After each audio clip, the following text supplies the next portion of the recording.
Boa noite, gente. Boa noite. Espero que estejam todos bem. Agradeço pela oportunidade de estar aqui mais uma vez, compartilhando um pouquinho que eu aprendi, podendo compartilhar aqui com vocês. Hoje eu trouxe um tema que é a respeito de um livro que nós estamos estudando no domingo. Lembra que eu já comentei aqui algumas vezes que a gente faz um estudo da espiritualidade dos animais no domingo? E tem um capítulo que nós estamos trabalhando nele agora, e eu achei assim tão relevante trazer aqui, e eu quero falar um pouquinho a respeito. E o nosso tema de hoje, apesar de nós sermos espíritas, a gente trabalha muito pouco essa questão, que é a dor. Como espíritas, a gente deveria aceitar mais e trabalhar mais as nossas dores. Vou fazer um teste rápido. Levanta a mão quem que está com alguma dor hoje ou nos últimos 7 dias passou por qualquer dorzinha que seja. Quase todo mundo. Quem que agradeceu essa dor? Que bom. Porque geralmente a gente se rebela. Se nós fôssemos, eu ia falar dicionário, gente, mas ninguém vai no dicionário hoje. Se a gente fosse no Google e pesquisasse a palavra dor, a gente tem duas classificações para a dor. Dor física, sensação desagradável, que sinaliza lesões reais ou possíveis. Pode ser aguda ou leve, constante ou intermitente, latejante ou estável. E nós temos também a dor emocional. Sensação de desconforto, dor ou sofrimento de origem psicológica. Não física, que pode resultar de eventos estressantes, traumáticos, decepcionantes ou desafiadores da vida. Tristeza, ansiedade, desesperança e angústia. Essas duas definições são as definições do nosso corpo físico, são as definições da ciência com a palavra dor. No livro do André Luiz, Ação e Reação, alguém que já leu ele? No livro Ação e Reação, o André Luiz traz 3 classificações para a dor. Dor evolução, dor expiação, dor auxílio. E é sobre essas que a gente vai falar aqui hoje. Vocês lembram, para falar dessa dor evolução, vocês lembram alguém que teve criança aqui? Quando, sabe aquele estirão que a criança dá? Que eles falam que é dor de crescimento? Já ouviram essa expressão, dor de crescimento? Ano passado meu sobrinho veio, que esse ano ele já cresceu e já não veio mais. Mas o ano passado, quando ele veio, ele estava sentindo muita dor nos tornozelos, no joelho, nas coxas. E estava tão assim, insuportável que a gente levou ele no pediatra, porque ficou muito preocupado. Aí chegou lá o pediatra e falou assim: é dor de crescimento. Vou pedir aqui alguns exames, mas é dor de crescimento, pode ficar tranquilo. De fato, ele fez os exames, não deu nada, e era a tal da dor de crescimento. Então, a gente precisa passar pela dor de crescimento para que a gente evolua. É a dor evolução. Sabe aquela frase do Alain Denis? Eu gosto tanto dessa frase, a alma dorme no mineral, sonha no vegetal, desperta no animal e acorda no homem. Quando André Luiz traz exemplos dessa dor de evolução, que é a primeira que ele fala, ele traz 3 exemplos. Semente na cova, sacrifício de animais e choro da criança. Fica estranho falar dor da semente na cova, né, gente? Porque vocês já pararam para pensar no vegetal sentindo dor? É um pouco estranho, porque vocês vão sair daqui falando assim: meu Deus, como é que vai ficar minha salada? Quando eu for picando meus legumes e os coitadinhos estão sofrendo. Mas não é desse jeito. Por isso que eu trouxe a frase do Alain Denis. Por causa dessa parte. A alma sonha no vegetal. Vocês já refletiram sobre o significado desse sonhar no vegetal? Eu vou dar um exemplo. Marlene, se eu tivesse sonhado com você essa noite, eu chegaria e te contaria: Marlene, eu sonhei que a gente estava numa colônia, nós estávamos trabalhando, ajudando nossos sonho parecia tão real que parece que eu acordei com a sensação de ter estado com você nessa colônia. Então, nós sabemos que quando nós dormimos, esse corpo físico que a gente adora, mas que a gente se esquece que ele é uma prisão e que o melhor lugar não é aqui, é do outro lado.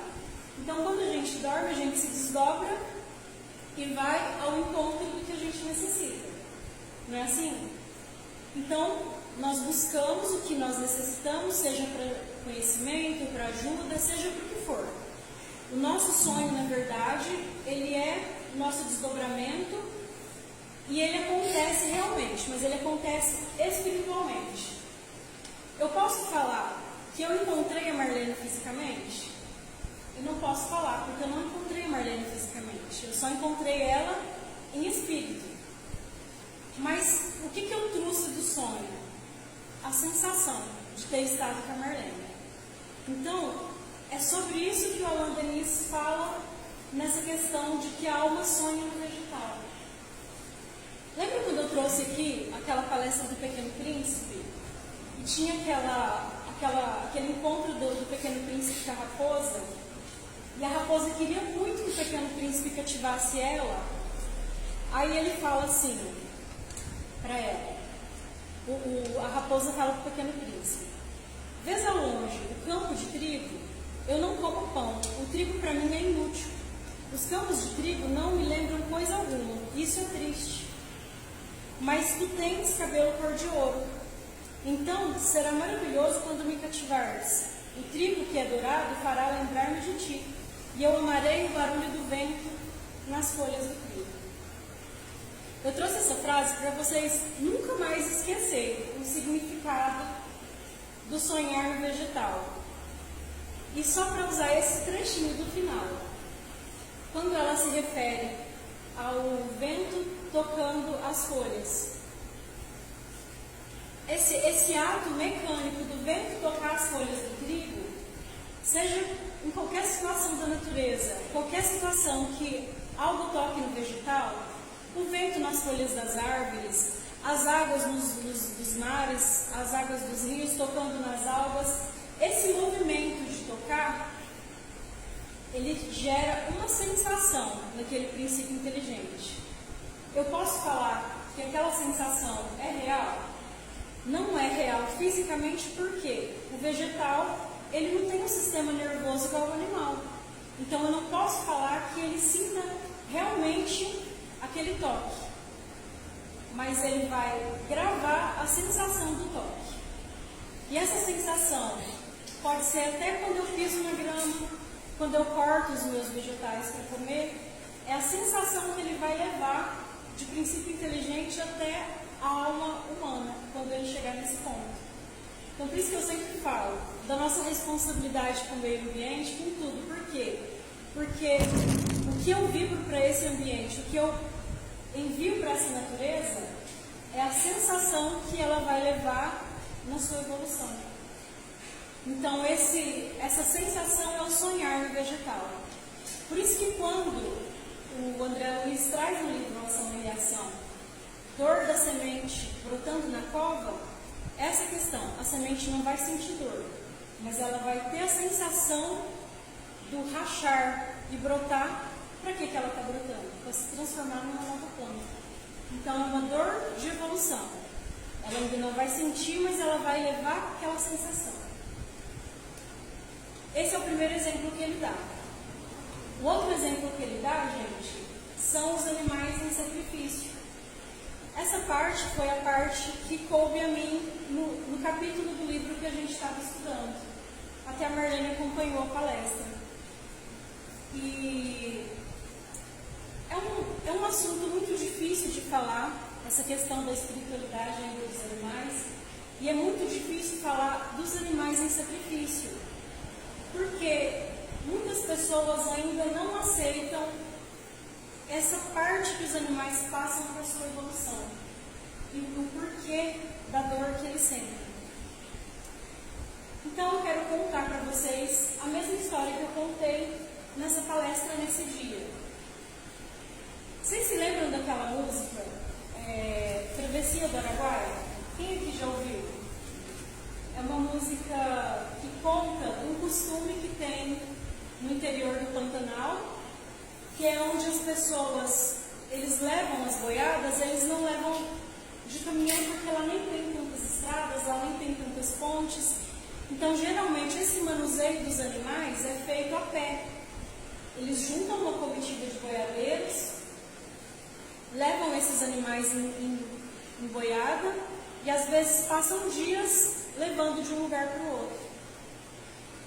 E essa música, ela conta a história de um rapazinho que ingressou numa comitiva boiadeira e eles foram fazer esse trajeto. E ele foi muito feliz, era a primeira viagem dele, ele estava muito animado. Mas aí eles chegaram às margens do Araguaia. E o Araguaia, gente, ele é muito famoso porque tem muita piranha. E as piranhas são peixes carnívoros que elas podem devorar um homem em segundos. Então, o que eles fizeram? Quando eles chegaram à margem do Araguaia, eles tinham trazido um boi que já era mais idoso. Então, eles fizeram feridas no boi para que ele sangrasse e o conduziram até a água. Quando ele começou a sangrar, imediatamente as piranhas começaram a devorar ele e o resto dos boiadeiros passaram tranquilamente como o resto da boiada. E chegaram do outro lado todos em segurança, inclusive os boiadeiros. Só que quando chegou do outro lado, esse rapazinho, que era a sua primeira viagem, ele ainda não entendia o porquê de muitas coisas, ele se revolta muito e fala: que maldade que vocês fizeram sacrificar o coitado do boi que já estava doente, que já era velho. Aí aquele boiadeiro mais velho, mais experiente, vira para ele e fala que ele precisava aprender muitas coisas ainda sobre a vida. E que principalmente que Jesus tinha morrido na cruz para nos salvar. Então essa música, para quem já ouviu aquela expressão boi de piranha, ela vem desse costume que acontece no nosso interior ainda do Pantanal.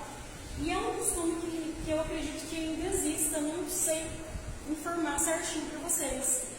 Mas é daí que vem aquela expressão. Quando a gente fala boi de piranha, fulano foi boi de piranha em tal situação. Ou seja, ele foi sacrificado para que outras pessoas saíssem ilesas de alguma situação, ou ele foi culpado de alguma situação para que outras pessoas saíssem sem culpa. Então é daí que veio essa expressão boi de piranha. E quando me veio esse estudo sobre os animais em sacrifício, porque o tema era os animais usados em experiências de laboratório, eu me lembrei dessa música, porque eu ouvia muito ela quando eu era criança, porque meu pai e minha mãe ouviam muito. E eu comecei a refletir sobre isso, comecei a refletir sobre essa questão, e eu meio que cheguei a uma conclusão, assim, de que esses animais que são usados em experiências para se descobrir novos medicamentos, cosméticos, vacinas, novas técnicas de cirurgia, tudo isso em questão em que eles são usados, a gente pode meio que usar essa expressão para eles, bois de piranha. Talvez vocês achem estranho eu falar isso, porque como todo mundo aqui sabe, eu tenho muitos animais em casa e eu amo infinitamente cada um deles, então parece que tipo assim, você fala: Andresa, mas você tem animais em casa, você não sente pena desses que são usados em experiências? Mas é que eu preciso entender que a espiritualidade, ela faz tudo perfeito. E eu não posso me rebelar contra a espiritualidade. Nós sabemos que nenhuma folha cai de uma árvore sem ser permitido. Lembra que Jesus falava assim: é necessário que haja um escândalo, mas há de quem o promover? Eu acho que é meio que essa questão dos boizinhos de piranha, que são os animais usados. Para vocês terem uma noção, hoje em dia, só no Brasil, a proporção de animais dentro das casas é mais ou menos de 53 milhões. Aqui no Brasil só. Que a gente ainda está até um pouquinho atrasado em relação ao respeito a eles. E por que acontece? Por que cresceu tanto esse número de animais em casa? Justamente pela comoção que causa o sofrimento de muitos animais. Quando eu vejo um animal em sofrimento, quando passa na televisão um animal em sofrimento, quando passa animais abandonados, qual é o meu instinto? Me comover, sofrer com a dor dele. Talvez essa minha comoção me faça adotar um que está na rua aqui na Palestina, que está precisando de um lar aqui na Palestina. Então, é a isso que Jesus se referia, que quando é necessário que haja o escândalo. Por quê? Porque o escândalo desperta as pessoas. O escândalo comove as pessoas. E aí, a gente chega numa outra questão também. Dor, evolução. Dor de crescimento. Os animais precisam passar pela dor, evolução. Eles precisam passar por essa dor de sofrimento. Por quê? É necessário que eles não têm expiações, então todo o sofrimento dos animais, toda a dor que os animais sofrem, é justamente para que lá na frente, quando ele desperte, quando ele acorde como homem, ele entenda o que é dor e o que é prazer, o que vai trazer dor para ele e o que vai trazer conforto para ele. Essa consciência, ela começa lá no reino vegetal, e no animal, ele já entende o que é a dor e o que não é. Então, por isso, é necessário que ele passe por essa dor. E ao mesmo tempo que ele cresce, que ele evolui, ele me comove e ele me desperta o meu olhar para aquilo. Vocês entendem? Então, não é que eu não me comova com a dor deles, mas eu preciso entender que a espiritualidade é perfeita. Eu preciso aceitar que é necessário. Aí vocês vão virar para mim e falar assim: Andrés, mas estamos aqui na Palestina, tem alguns bichinhos aqui de rua, pode deixar, tá de boa, porque ele está precisando passar por isso? Não, ele pode estar na situação de rua, mas o que acontece? Se eu não consigo adotá-lo, se eu não consigo ninguém que o adote, eu posso deixar essa vida de rua dele mais confortável. Lembre que tudo que passa por mim leva um pouco de mim. Então eu posso dar esse carinho para ele, eu posso passar a mão, eu posso pôr um pote de comida na porta da minha casa, eu posso pôr água, eu vou de alguma maneira deixar aquela reencarnação dele mais tranquila. E nenhum animal, gente, sofre mais do que o necessário para a sua evolução. E todo esse sofrimento, ele é assistido pelos seus tutores, ele é assistido pela espiritualidade. Então, quando o André Luiz traz esse exemplo de animais em sacrifício, é a isso que ele se refere. A necessidade que também eles passem por esse sacrifício para que eles evoluam. E o outro exemplo que ele traz é o choro da criança. Quem teve bebê em casa aqui sabe que com 6 meses eles já sabem chorar para conseguir o que eles querem, não é? Com 6 meses eu já ouvi psicólogos dizendo que com 6 meses eles já manipulam os pais. Eu choro, ele me pega. Eu choro, ele me dá comida. Então, eles sabem que é só chorar que eles vão conseguir. E o que acontece com uma criança que chora e você pega ela o tempo inteiro? Quando ela tiver 20 anos, ela vai ser o mesmo bebê. Ela não vai crescer. Porque você não vai deixar que ela cresça, você não vai deixar que ela evolua. Então, essa é a primeira parte que o André Luiz traz, os exemplos que ele dá para explicar essa questão da dor e evolução. Vocês entenderam bem o que é a dor e evolução? Aí ele tem também a dor e expiação. Todo mundo que está com dor aqui, que levantou a mão hoje, entende perfeitamente que essa nossa dor, nós estamos expiando alguma coisa, né, gente? Todo mundo que está passando por qualquer dor que seja aqui hoje entende que é necessário. O domingo está com dor nas costas. Então, gente, a dor e expiação, ela é a dor pela qual me foi imposta passar nessa reencarnação, para que eu quite os meus débitos de uma vida passada ou de várias outras vidas passadas. A dor que eu sinto hoje, ela existe exatamente para que eu me coloque um dia com aqueles a quem eu causei dor no passado. Se ontem eu feri, hoje essa dor me fere. E essa é a questão da expiação. Tem uma história que aconteceu, eu não sei se eu já comentei aqui, eu acho que foi na década de 80, muitas mulheres estavam grávidas e que tinham enjoos, elas fizeram um teste com uma medicação nova que tinha saído. E essa medicação, ela cortava completamente o enjoo. Aí, como era um grupo de mulheres que estavam fazendo esse experimento, eu acho que foi nos Estados Unidos, agora não lembro bem, mas a questão é que houve essa experiência.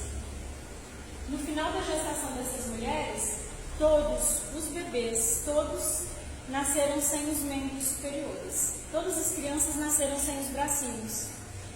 E o medicamento foi interrompido imediatamente e nunca mais ninguém tomou. Porque ele causava esse efeito colateral de nascer sem os membros superiores. Um tempo atrás, agora recentemente, veio uma explicação dos espíritos. Todas aquelas crianças que nasceram sem seus bracinhos, que provavelmente passaram uma vida de dificuldade, que provavelmente tiveram dores, elas fizeram parte do Holocausto. E eram essas crianças, os espíritos das pessoas que fechavam os fornos para queimar os judeus vivos. Então essa foi a expiação que eles passaram aqui. Nasceram sem os bracinhos, porque eles precisavam expiar as tantas vidas que eles tiraram no Holocausto. E a gente se rebela contra as nossas dores e não entende que a gente causou dor na outra encarnação, que a gente vem causando dor e que a gente segue causando dor nessa também. Né? Porque a gente é imperfeito, a gente é rebelde. Então, a maioria das nossas dores, elas têm uma explicação lá atrás. Não só as dores físicas, mas também as dores emocionais.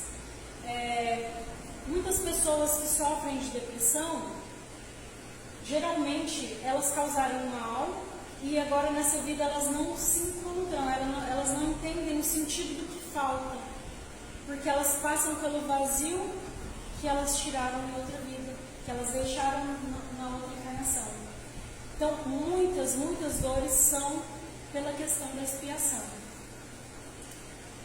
Uma outra dor que ele fala é a dor auxílio. Dor auxílio, gente, ela é mais ou menos como a prova.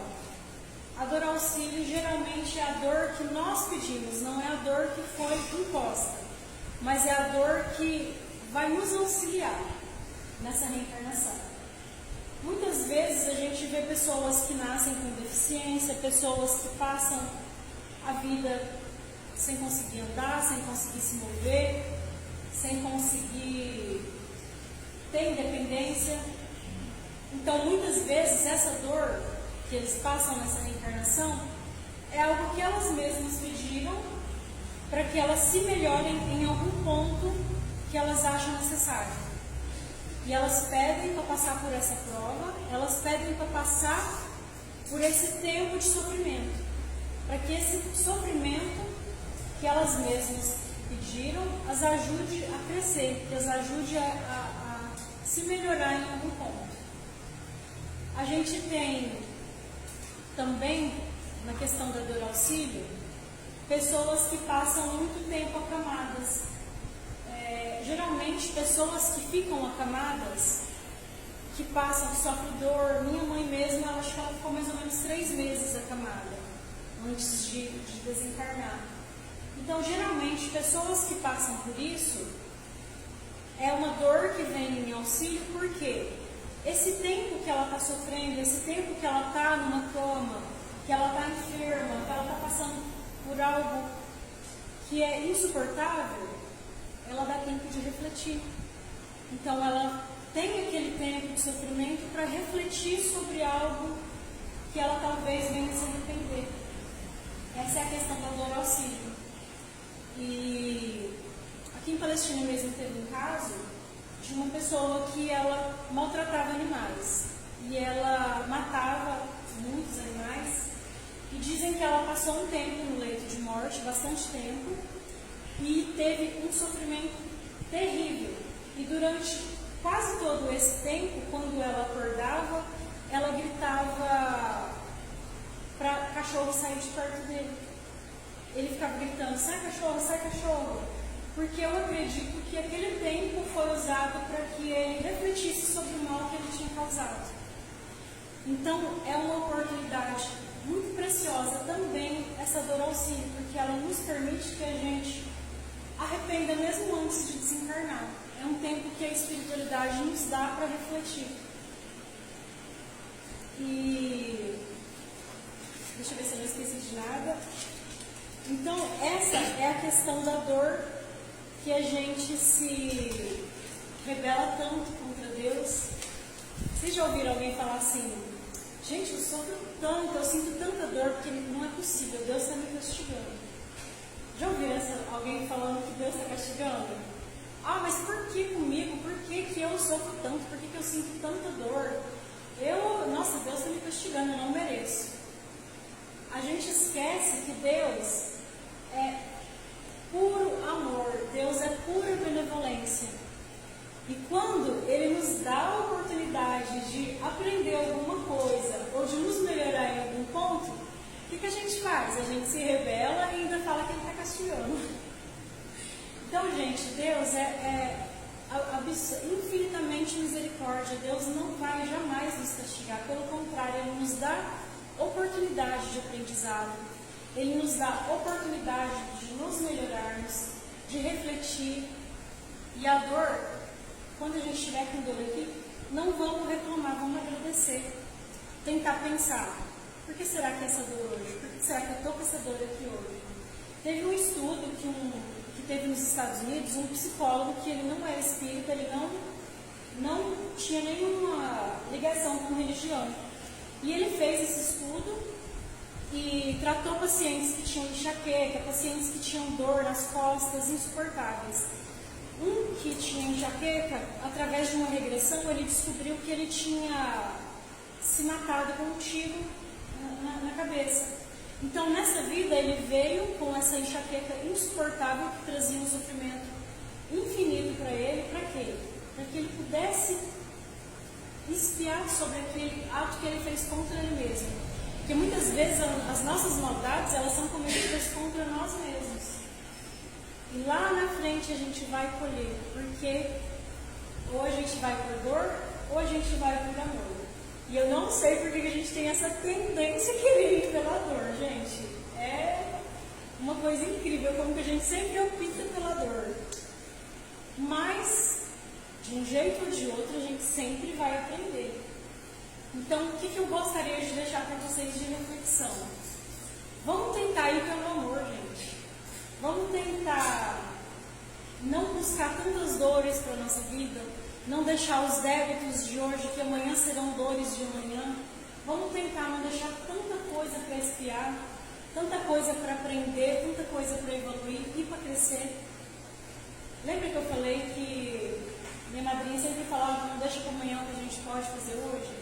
Vamos tentar fazendo tudo hoje, porque a gente nem sabe o tempo que vamos ter amanhã. Aí amanhã a gente morre e vai ter que voltar aqui tudo cheio de dor de novo para tentar melhorar, aprender uma coisa que a gente poderia ter se esforçado um pouquinho mais, né, gente? Não vamos esquecer da nossa responsabilidade para com os nossos irmãos menores, para com a natureza. Tudo que nós vibramos. Lembra que a Viviane trouxe aqui um dia uma palestra tão linda e ela falou dessa questão da vibração? O que sai da gente passa primeiro por nós, passa pelas paredes, pelos nossos móveis, pelas nossas águas, e a gente emite para o universo. Então, será que eu estou me esquecendo que hoje, a grama de hoje vai ser um espírito amanhã? Então, tudo o que sai de mim e vai para o meu exterior, eu estou ajudando a moldar o ser humano de amanhã. Eu posso começar daqui, hoje, tentar melhorar o mundo. Como que eu posso tentar melhorar o mundo? Tratando com amor tudo que está à minha volta. Porque talvez esse meu animal que hoje já está com conforto na minha casa, mas na encarnação de ontem, talvez ele não precisasse ter passado por algum tipo de dor pela questão do escândalo. Que ele só passaria um pouquinho necessário e que ele não precisaria ser um símbolo de um escândalo para comover ninguém. Então vamos tentar levar amor, levar cuidado para o nosso próximo e jamais esquecer dessa responsabilidade. Nós estamos formando seres humanos de amanhã.